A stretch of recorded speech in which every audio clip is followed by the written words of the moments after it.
All night long. The whole night I wept before God. And I started going to church and I started reading the Bible, but I kept seeing my girlfriend. I did not forgive my wife. I did not get back together with my wife. I divorced her. I continued going to church right up until the time I read in Matthew where it says, if any man divorces his wife for any reason other than fornication, he commits adultery. When I read that, I said, I'm justified. I can do what I want. I can divorce my wife because she cheated on me. I can run around with this, my second wife, my girlfriend. And so I hardened my heart again. And I continued to walk out a life of lasciviousness, drugs, booze, all the things that you might think. I graduated from Penn State. I divorced my wife, and I impregnated my girlfriend all in the same week. Very busy week for me. No. It was after finals. Now, at that point, God said, and I found this out later, he said, okay, we'll see about this. And I married I coerced my girlfriend to marry me. She didn't really want to marry me. I coerced her into marriage because I wanted children. All my life, I wanted to have babies, lots of them, tribes of them. We moved up to Hartford, Connecticut, and I got a job at Aetna Life and Casualty, and I was their superstar. I had a number of years experience in the field, and now I have my degree in computer science, and they just began to love me. To give you an idea, when I did leave, which was about a year and a half later, on the day that I left, they asked me to sit in at an upper-level management meeting to design a national teleprocessing application for Aetna Casualty. That was the extent of the honor that I was afforded at Aetna. Is this his? The week that I left, the systems group, the elite of the elite of the elite of the entire state, Atheism is a disease. Said, would you come down and interview for us? But God had other plans for me. My wife's father was killed in Snowshoe shortly after we moved up to Hartford, Connecticut. And my wife suffered greatly. This is my second wife. My wife suffered greatly from this, and she wanted to move back down to this area.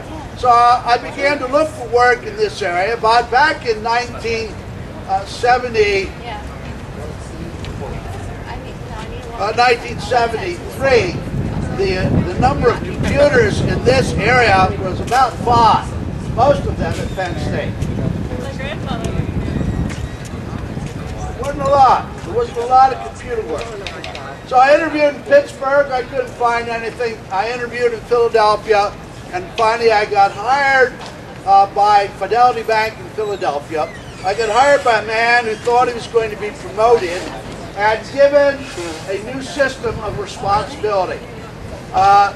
We moved down to the Philadelphia area, and we left that area, that time of my life, which I considered to be perfect. My daughter was born.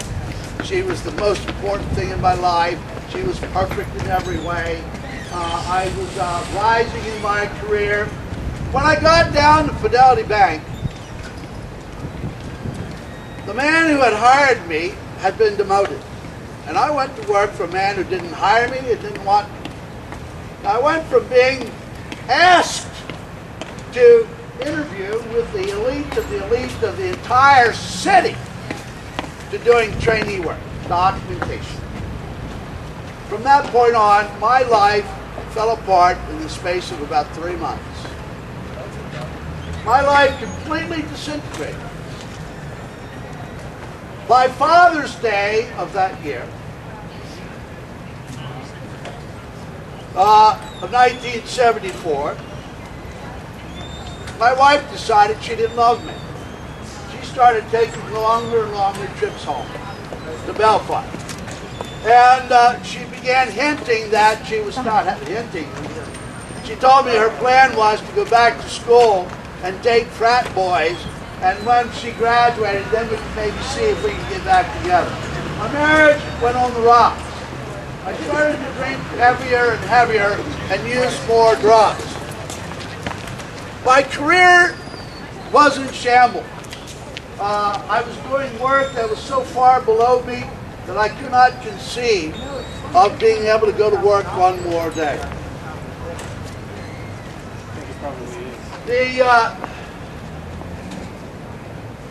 You're not a very good role model, bro. You're right about that. I was not. I don't think you are now. But I want to show you, that no matter how wicked you are, you can be redeemed. Because I was more wicked than you. I have an important question. No, you don't. What language were you documenting in? I was writing in COBOL at that time. And, We're wicked.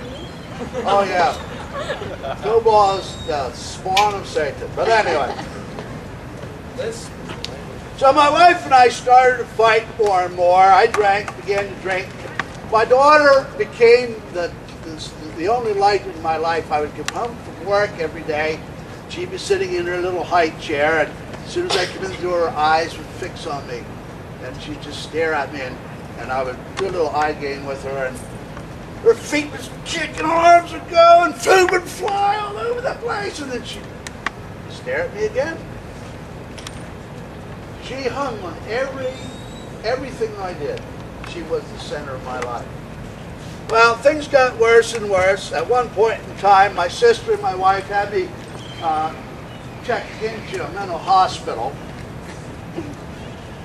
where the first thing I did there was try and seduce some girl who was in there because she was self-destructive. And what they wanted to treat was my anger.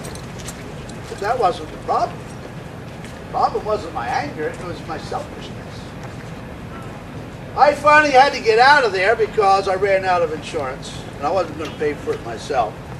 Shortly after that, my wife and I started to have some really big fights, and in one, I punched the wall and broke my hand, and then I went to the hospital and got a cast put on. Then I went over to see my first wife, and my second wife knew about it, and that wasn't too good. Well, before too long, every day when I'd come home from work, my wife would not say anything. She'd sit there for hours just like this. And I'd say, "What's wrong?" And she'd say, "Nothing." Finally one night, I said, "Okay, I'm going to get to the bottom of this." And I said, we were in bed, I said, "Sweetheart," I said, "Honey," I said, "I'm going to ask you questions, and I'm going to get to the bottom of our problem." And the first question I asked her is, "Have you fallen out of love with me?" And her answer was yes. Then there was much weeping and wailing on both of our parts, because it was the realization that our marriage was essentially dead. She started talking about having a different kind of relationship where I would start dating and finding a replacement. And when I found somebody I liked, she would just sort of back out of the picture and disappear. And I thought, well, this is as good a time as any to tell her I've already gotten started on that. So I told her that I'd already committed adultery on her. Well, she leapt up out of the bed and she started running up and down the hall screaming and crying.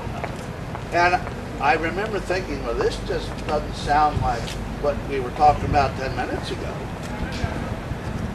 She'd been lying to me. She did still have emotion. Only she didn't know it until I told her that I had cheated on her. Well, you can imagine that from that point on, things went downhill pretty fast. As I said, she started taking longer and longer trips home. And then, while she was away, of course, I started to drink more and use more dope.